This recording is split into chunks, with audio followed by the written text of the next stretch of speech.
ఇది కేవలం గౌడ కులం ఉన్మాదాన్ని రెచ్చగొట్టుకొని ఒక గుంపు తయారై అతన్ని చంపేసాడు. అతను తక్కువ కులం అని. ఈ అమ్మాయిని కూడా నువ్వు వాడిని చేసుకుంటే కులం తక్కువ చేసుకుంటే నిన్ను చంపేస్తామన్నారు, వాడిని చంపేస్తామన్నారు. కులం పేరు పెట్టే చంపుతామని పెళ్లికి ముందు నుంచే హెచ్చరికలు జరిగినాయి. కులం కోణంలో ఒక వ్యక్తిని చంపేసినప్పుడు అది పక్కదారి పట్టిస్తూ తప్పుడు వ్యాఖ్యానాలు చాలా మంది సోషల్ మీడియాలో కానీ టీవీ ఛానల్ కానీ మాట్లాడుతున్నారు.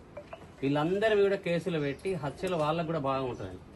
ఆమె భర్త చనిపోయినది, తను పెంచిన కుటుంబం మొత్తం హంతకమూట అయిపోయి చెప్పి జైల్లో ఉన్నది. ఆ బిడ్డ ఒంటరి అయింది, పెద్ద మామ ఉన్నాడు, చేతగానైనా కుటుంబం అంతా దుఃఖంలో ఉన్నది. ఈమె వ్యక్తిత్వం మీద చాలా దుర్మార్గమైనటువంటి ప్రచారం చేస్తున్నటువంటి వాళ్ళు ఉన్నారు, చాలా వక్రీకరణలతో మాట్లాడుతున్నటువంటి వాళ్ళందరికీ కూడా చట్టం అంటే భయం ఉండాలి. హత్యకులను ప్రేరేపిస్తున్నారా? హత్యలు చేయమని చెప్తున్నారా? ఆ బిడ్డకు రక్షణ ఇవ్వరా? ఆ బిడ్డకు మరో ధైర్యం ఇవ్వరా? ఇక్కడ హత్య జరిగింది, ఈమె ప్రాణానికి కూడా హాని ఉన్నది. ఈమె కదా సార్ ప్రధాన కారణం. ఈ దేశంలో కులం నేను పట్టించుకోను, మతాన్ని నేను పట్టించుకోను, పేదరికం నేను పట్టించుకోను, నేను ఆదర్శంగా ఉంటా.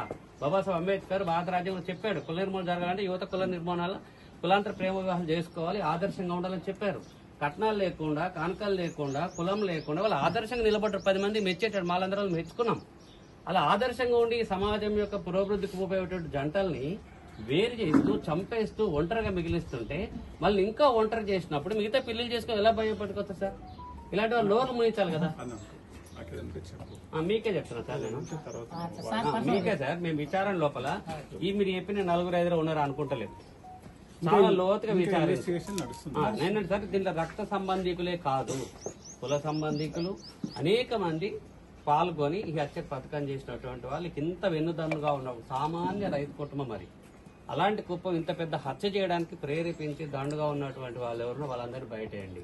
వాళ్ళని సమర్థిస్తూ ఏ చిన్న సహకారం అందరినీ కూడా హంతకులకి లిస్ట్ వేయాలని చెప్పేసి మాట్లాడుతున్నాం.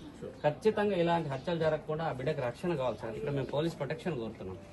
ఈ ఇంటి దగ్గర ఒక్క పోలీస్ లేరు, చూసారా ఎంత పేద కుటుంబం. ఇక్కడ రక్షణ ఎవరు? కాబట్టి రక్షణ పెట్టండి సార్, అలాంటి వాళ్ళని నియంత్రించండి.